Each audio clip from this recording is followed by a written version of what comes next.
Ahora vamos a estudiar el metabolismo del glucógeno, o sea, la descomposición del glucógeno para producir energía, y la gluconeogénesis, que realmente es un proceso anabólico en donde se sintetiza una molécula a partir de moléculas más pequeñas.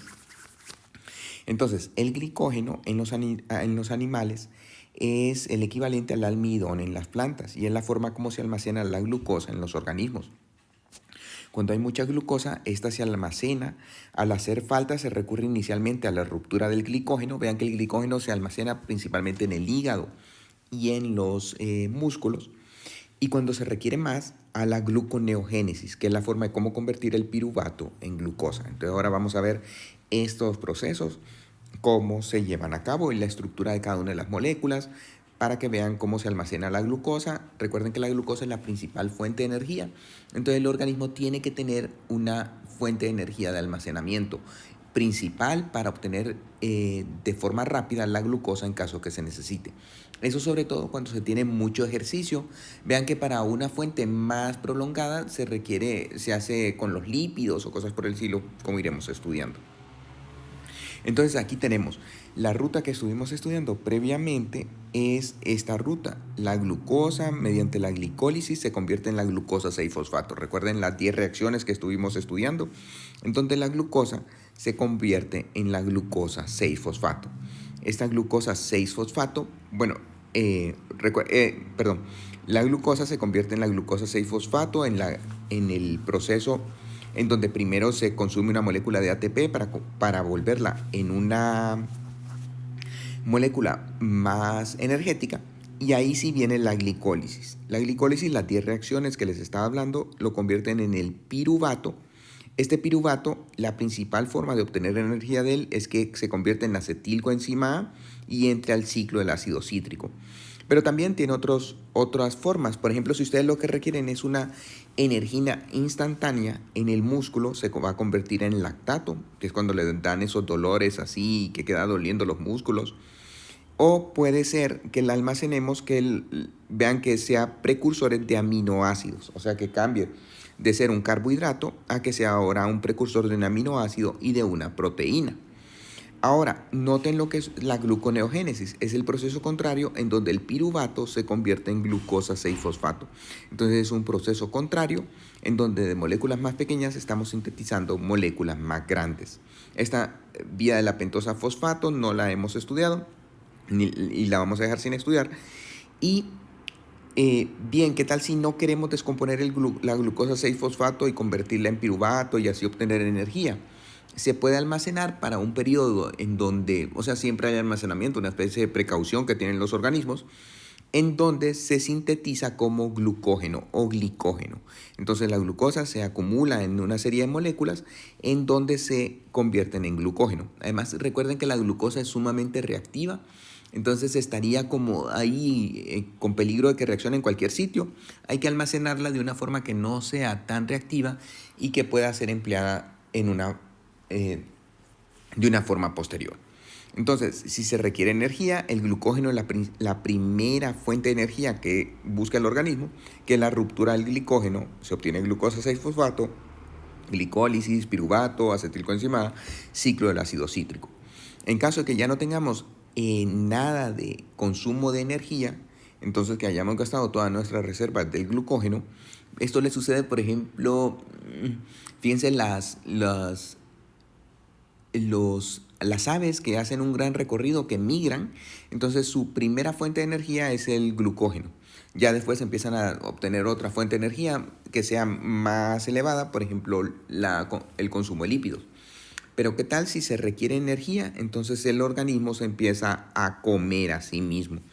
Entonces, a partir del piruvato se hace la gluconeogénesis, se obtiene glucosa 6-fosfato y esta glucosa 6-fosfato entonces es lo que se envía a todas las células para que tengan su energía. Recuerden que ya no se puede transportar, ya no tendríamos el piruvato que está almacenado, sino que lo tenemos que enviar a todas las células, sobre todo el cerebro, que es cuya principal fuente de energía es la glucosa. Entonces, los mismos aminoácidos que tengan los organismos, las proteínas, nuestra estructura, empieza a ser consumida para poder formar piruvato. El piruvato se convierte en glucosa 6-fosfato. La glucosa se transporta por el organismo para que los órganos más importantes reciban energía. Aquí tenemos el glucógeno. Vean que son varias cadenas de glucosa unidas mediante enlaces alfa 1,4. Entonces están unidas en los extremos, pero también hay ramificaciones en donde se enlazan mediante una estructura alfa 1,6. Entonces sería aquí de la posición 1 con la posición 6 de la siguiente glucosa. Como ven, es una estructura alargada, pero con ramificaciones, en donde ya no hay estructuras que sean, ya no sería una azúcar reductora, lo que estuvimos viendo en el laboratorio. Vean que todas estas terminales no serían reductoras, únicamente le queda una terminal reductora, que es la que es sumamente reactiva y la de la cual el organismo se protege, ya que no pueden estar almacenando algo extremadamente reactivo. Aquí tenemos una imagen de rayos X. Fíjense que toda esta sería como se ve el glicógeno almacenado, lo pueden observar. Esta sería una representación de modelos en donde vean que todas estas terminales verde oscuras son terminales no reductoras. Estas serían las cadenas de glucosa, estas serían las ramificaciones y únicamente quedaría una terminal reductora. También vean que por motivo de ósmosis, si nosotros tuviéramos todas estas moléculas de glucosa almacenadas en nuestras células individuales, tendríamos una gran concentración de glucosa y entonces la ósmosis sería muy elevada. Sin embargo, al almacenarlo en una sola molécula, la concentración disminuye completamente porque en vez de haber los cientos aquí de glucosa, solo hay una molécula de glicógeno y eso disminuye la presión osmótica. Aquí tenemos, vean el sistema de cómo se logra almacenar la glucosa, y cuáles son los tejidos que son responsables de cada una de estas situaciones. Vean que uno es la epinefrina. La epinefrina la dan las glándulas adrenales. Entonces la epinefrina, vean que tiene un receptor en los músculos. Al recibir la epinefrina, lo que hace es que vean que un receptor da la degradación del glicógeno y se daría una glicólisis. Cuando es necesario que los músculos tengan, por ejemplo, una energía, su principal fuente de energía sería el glicógeno almacenado y entonces crea una glicólisis. Esta misma epinefrina, que es cuando no hay alimentos o sea, han dejado de comer, digamos, las 5 de la tarde, entonces empieza a soltar epinefrina para hidrolizar el glicógeno. Entonces la epinefrina además también tiene receptores betas en el hígado. Entonces en el hígado, con este receptor beta,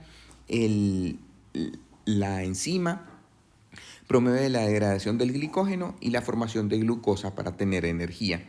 Vean que esta glucosa, debido a que es el hígado, entonces puede salir y ser transportada a todo el organismo. También tiene receptores alfa y estos receptores alfa junto con los receptores beta dan la degradación de glicógeno. Vean que entonces esta degradación de glicógeno en el hígado está regulado por dos receptores, los receptores alfa y los receptores beta. Ahora, ¿qué sucede cuando acabamos de consumir alimentos? Entonces la cantidad de glucosa es muy elevada y ahí es donde tenemos que el páncreas libera la insulina. La insulina lo que hace es que abre un receptor, este receptor crea los túneles para que pueda entrar la glucosa dentro del hígado y entonces se dé la síntesis del glicógeno. O en caso de que sea necesaria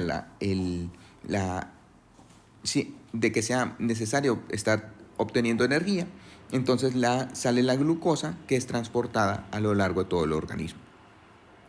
En los músculos, esta insulina, mediante los receptores, lo que hacen es que entre la glucosa y que se sintetice glicógeno para en otro momento poder tener almacenada esa energía. Vean que en los músculos únicamente se sintetiza glicógeno para almacenar energía, mientras que en el hígado, además de sintetizar el glicógeno, también la glucosa puede ser transportada.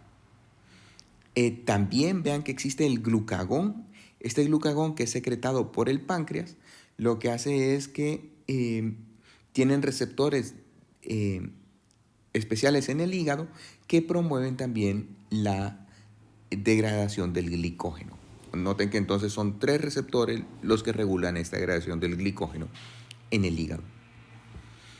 Aquí tenemos un esquema de lo que es la gluconeogénesis, o sea, la síntesis del glicógeno, la síntesis de la glucosa a partir del piruvato. Vean que el piruvato puede provenir de ciertos aminoácidos, por ejemplo, la alanina, otros aminoácidos o del lactato. El lactato se acumula en los músculos cuando hacemos un ejercicio prolongado. El piruvato se convierte en oxaloacetato, que el oxaloacetato también puede venir de la succinilcoenzima A o de la metilmalonilcoenzima A, que proviene del propionilcoenzima A. Ya vamos a estudiar de dónde surgen estas moléculas. Y entonces todas ellas, mediante una serie de reacciones, sintetizan el gliceraldehído 3-fosfato que ya habíamos estudiado anteriormente. Este gliceraldehído 3-fosfato puede convertirse en la fructosa 1,6-fosfato cuando haya necesidad y después de varias reacciones convertirse en la glucosa. También el glicerol, vean que puede convertirse en glicerol 3-fosfato, darnos dihidroxicetona-fosfato y llegar a convertirse en glucosa. Vean que cualquier metabolito que pueda convertirse a piruvato o oxaloacetato puede ser un precursor de la glucosa, y los precursores gluconeogénicos se convierten a piruvato o bien entran en la ruta por conversión a oxaloacetato o dihidroxicetona-fosfato.